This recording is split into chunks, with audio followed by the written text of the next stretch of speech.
നമുക്ക് കുറച്ച് തൈരും പഴവും പഞ്ചസാരയും കൂടി ഒന്ന് കഴിച്ച് നോക്കിയാലോ. പണ്ട് കാലത്തൊക്കെ എൻ്റെയൊക്കെ ചെറുപ്പകാലത്തൊക്കെ കല്യാണങ്ങൾക്കൊക്കെ പോയി കഴിഞ്ഞിട്ട് സദ്യ കഴിച്ച് കഴിയുമ്പോൾ സദ്യയല്ല, ക്രിസ്ത്യൻ കല്യാണത്തിൻ്റെയൊക്കെ ഫങ്ഷൻ കഴിഞ്ഞിട്ട് അന്നൊക്കെ വീടുകളിലാണ് കേട്ടോ. അതിന് ശേഷം കഴിക്കുന്നൊരു വിഭവമായിരുന്നു തൈരും പഴവും പഞ്ചസാരയും കൂടെ മിക്സ് ചെയ്തങ്ങ് കഴിക്കുക എന്നുള്ളത്. കുറച്ച് പേരൊക്കെ ഇഷ്ടമുള്ളവരൊക്കെ ചോറും കൂടെ അതിൻ്റെ കൂടി ആഡ് ചെയ്തിട്ടാണ് കേട്ടോ കഴിച്ചുകൊണ്ടിരുന്നത്. എനിക്കും ഇന്നൊരാഗ്രഹം ഒന്ന് കഴിച്ച് നോക്കിയാലോ എന്നാൽ നമുക്കങ്ങ് തുടങ്ങിയാലോ. ഞാൻ 2 പഴം എടുത്തിട്ടുണ്ട്. അതിൻ്റെ കൂട്ടത്തിൽ പഞ്ചസാര 2 സ്പൂൺ കൂടി ഇടുന്നുണ്ട്. പിന്നെ അതിൻ്റെ കൂട്ടത്തിൽ തൈരും കൂടെ ആഡ് ചെയ്യാവേ. ഇതും കൂടെ ആഡ് ചെയ്തിട്ടുണ്ട്. എന്നിട്ട് ഇത് നമുക്കിങ്ങനെ നന്നായിട്ടങ്ങ് മിക്സ് ചെയ്യണം.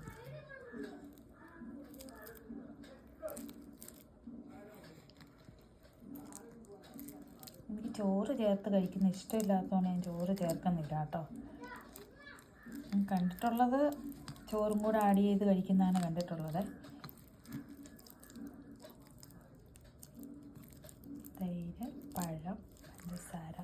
പണ്ടുള്ള കല്യാണങ്ങളൊക്കെ വീടുകളിൽ വെച്ച് തന്നെയാണല്ലോ നടത്തിക്കൊണ്ടിരുന്നത്.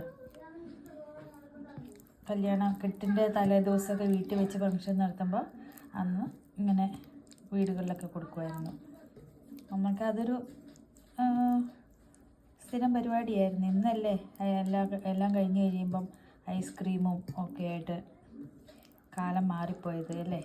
പണ്ടുള്ള കല്യാണമൊക്കെ വീടുകളിലൊക്കെ നടത്തുമ്പോൾ എന്ത് രസമായിരുന്നു. അയൽവാസികളെല്ലാവരും വന്ന് വീട്ടിൽ വെച്ച് തന്നെ ഉണ്ടാക്കി പന്തലൊക്കെ കെട്ടി എന്ത് രസമായിരുന്നു. ഉണക്കമീനൊക്കെ തലേ ദിവസം 2 ദിവസം പുറകിലൊക്കെ പറ്റിച്ചെടുത്ത്. ഇന്നൊക്കെ ഉണക്കമീൻ പറ്റിച്ചതൊന്നും കാണാൻ പോലും ഇല്ല. അപ്പം ഇത് കണ്ടോ, ഞാനത് മിക്സ് ചെയ്ത് എടുത്തിട്ടുണ്ട് കേട്ടോ.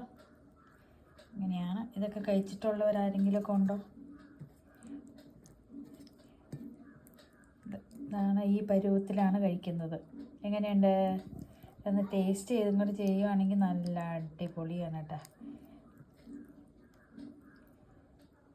നിങ്ങളൊന്ന് ട്രൈ ചെയ്ത് നോക്കണേ. ആ പഴയ കാലത്തേക്കൊന്ന് തിരിഞ്ഞു നോക്കും കൂടി ചെയ്യാം. ഞാനൊന്ന് ടേസ്റ്റ് ചെയ്ത് നോക്കട്ടെ.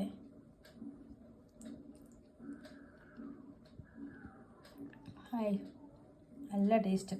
ഇത്രയും കൂടെ പഞ്ചസാരയും കൂടെ ഉണ്ടെങ്കിൽ അടിപൊളിയായിട്ടിരിക്കും.